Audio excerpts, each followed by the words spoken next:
Bonjour à tous, on se retrouve pour une petite capsule à propos des ondes et particules qui sont le support de l'information. Tout d'abord, on va s'intéresser à ce qu'on appelle les rayonnements dans l'univers. Qu'est-ce qu'un rayonnement? Un rayonnement, ça désigne la propagation d'énergie émise par une source. Ce transfert d'énergie va pouvoir se faire sous deux formes. Première forme, ce qu'on appelle le rayonnement de particules.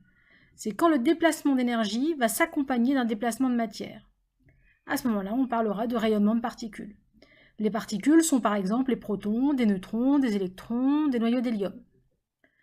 Le deuxième type de rayonnement, c'est ce qu'on appelle le rayonnement électromagnétique. Ça, vous en avez entendu parler. C'est quand l'énergie se déplace sans transport de matière. Intéressons-nous aux différents détecteurs de rayonnement. Tout d'abord, comment détecter un flux de rayonnement particulaire? On utilise pour cela des chambres à brouillard qui permettent de visualiser la trajectoire des particules. Une particule chargée va provoquer la condensation de la vapeur en minuscules gouttelettes. Et du coup, ces minuscules gouttelettes vont faire apparaître la trajectoire de la particule. Cette trajectoire va différer, va dépendre de la nature de la particule.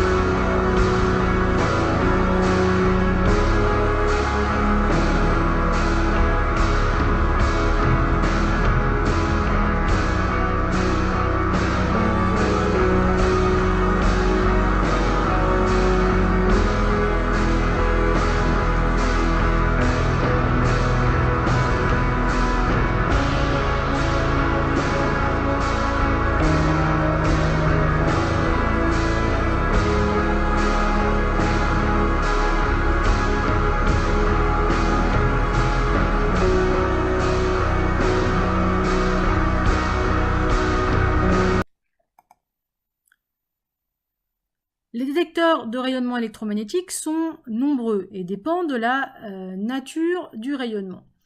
L'œil est un détecteur d'ondes lumineuses. C'est un cas particulier des ondes électromagnétiques. La lumière visible s'étend de 400 nanomètres à 800 nanomètres. Une antenne est un exemple de détecteur d'ondes hertziennes. Il y en a de moins en moins. Tandis qu'un capteur CCD va, lui, détecter les ondes visibles et infrarouges. Deuxièmement, qu'appelle-t-on une onde? Une onde mécanique progressive, c'est le phénomène de propagation d'une perturbation qui va se faire de proche en proche, c'est pour ça qu'on la qualifie de progressive. Elle se propage dans un milieu matériel, mais il n'y a pas de transport de matière. Il y a transport d'énergie. On va distinguer deux types d'ondes mécaniques progressives. La première est l'onde mécanique transversale, quand la direction de la perturbation est perpendiculaire au sens de la propagation.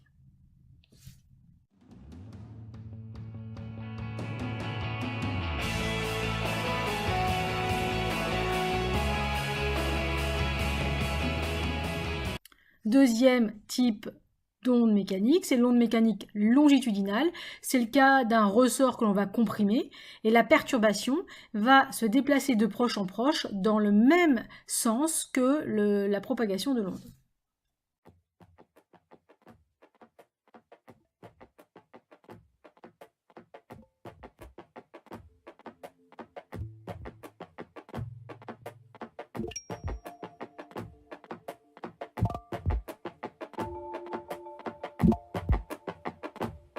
Qu'appelle-t-on célérité et retard d'une onde? Donc déjà, célérité, c'est le synonyme de vitesse. La célérité, c'est la vitesse de propagation d'une onde et elle dépend du milieu traversé. La définition et la formule, vous la connaissez, c'est le rapport de la distance parcourue par l'onde divisé par la durée mise par l'onde pour parcourir cette distance. J'appelle A et B deux points qui appartiennent à un milieu dans lequel va progresser l'onde à une dimension. À l'instant T, la perturbation atteint le point A.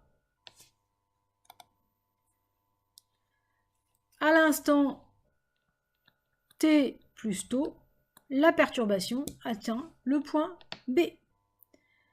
La différence entre ces deux dates, t plus tôt moins t égale tôt, est ce qu'on appelle le retard. Et la relation qui lie la distance AB, la célérité de l'onde et le retard est C égale AB divisé par taux. Voilà, cette petite capsule est finie, j'espère que j'ai été claire. À bientôt!